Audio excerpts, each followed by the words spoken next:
Hi, Chelsea again from Counseling Wise. Next short video is to show you how to make changes to the actual specialty pages on your website, as well as how to make changes to the FAQ pages, or the FAQ categories, or drop downs rather.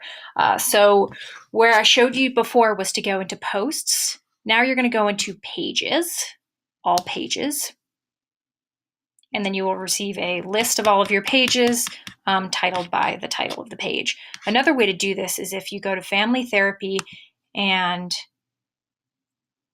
you go to, while you're logged in, you actually navigate through the different pages on your site, you'll see the ability up here to edit the pages while you're on them. So for example, if I wanted to change the anxiety counseling, update some of the information on that, I'm going to go to Edit Page right up here. Again, when you were on the screen before, you could have hovered over the title from the list and clicked Edit, just an easier way to get there. And here I am on the page, the title, the URL here, and then you're going to see blocks of different content.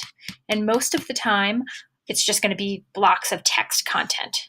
When you hover over it, you get the option to edit the content, clone, so duplicate the content, save the element specifically into your library to reuse the element, which is, you won't need to use that, or delete, which is not what you want to do. So we're going to go right here to Edit Segment, and you'll receive, you see a text block.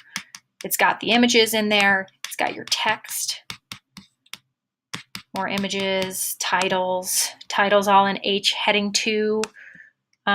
There's sort of subtitles, or the quotes are bolded, italicized, and in heading 3, and the rest of this is in just regular paragraph form. So you'll want to, if you add new specialty pages to your site, try to use that same format so it looks consistent. Going down, and then you see everything that's highlighted is, as I showed you in the last video, where you can hyperlink content to other things on your site. When you have an email address, you put mail to : that, and then it automatically pops up an email window. This is taking you to this blog post. This is taking you to your contact page, and you can remove and edit that through that window, kind of like I showed you in the last video. So here you are. If you wanted to move this photo, you can sort of drag and drop the photo within here, make it left aligned, center, right aligned as it is now. To add new photos, you highlight wherever you want the photo to show up, and then you scroll to the top and click Add Media. And from there, you arrive in your media library, and you can select new images, upload new images, insert into page. That's kind of it. Everything else, you just highlight whatever you want to change, bold, make centered, add bullets, anything like this. Most of this is going to function much like a more limited Word document, but a Word document nonetheless. Now, when you do make changes, you'll always want to click Save within the window that you're in now, as well as going up here and clicking Update. If you don't do that and you scroll to a different page in this window, you will lose all of the changes you made. So always click Update. But if you aren't sure that you like what you just did and you want to see it in context, before clicking Update, you can click Preview Changes, and a new window will pop up that will show you what that page will look like if you publish it in that way. Now, if you see and you're like, oh, I don't like what I did at all, you can come back here and make that change. If you look at it and you say, oh, I do really like what I did, I want to save that, you have to go back to this window. You have to click Update. That is an absolute requirement. And then there's lots of there's a layer slider, customization, block. Oh, where did it go? It's loading.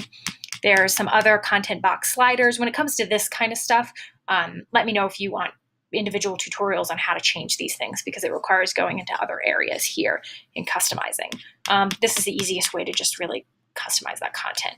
And again, if you wanted to update any of this, I've already customized that for you.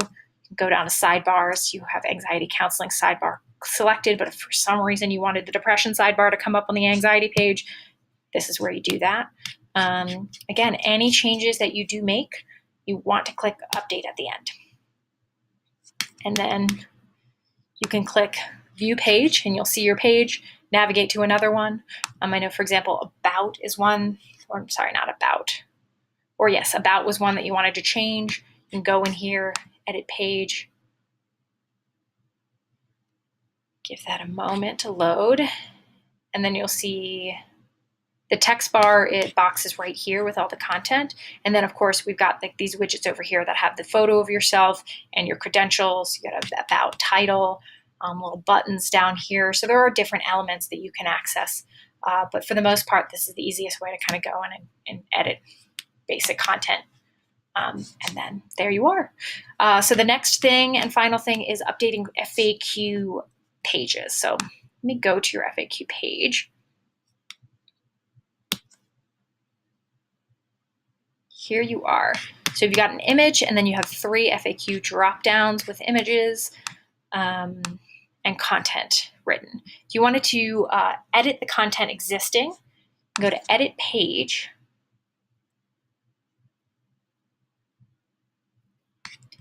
But as you will see, you've got just the FAQ categories. If you click Edit, it's just going to be a couple of different blocks. So basically you're telling the system, right at this page, put all of my FAQ questions and answers in drop-down format right here.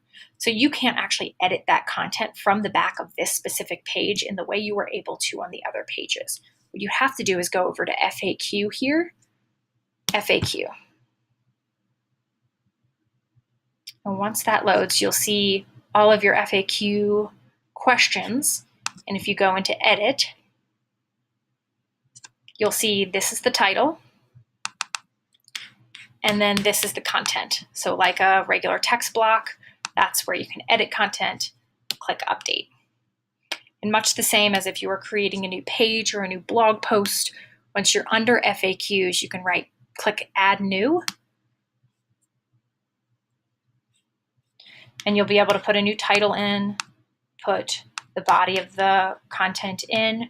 And then one thing to note is post attributes. So this should tell you the order with which the different FAQs show up on that FAQ page. So if you want this to be number 1, you can put number 1, but then you have to go through the other ones and select 2, 3, 4, and so forth. If you don't choose anything, it's just going to show up at the bottom of the list as the new one.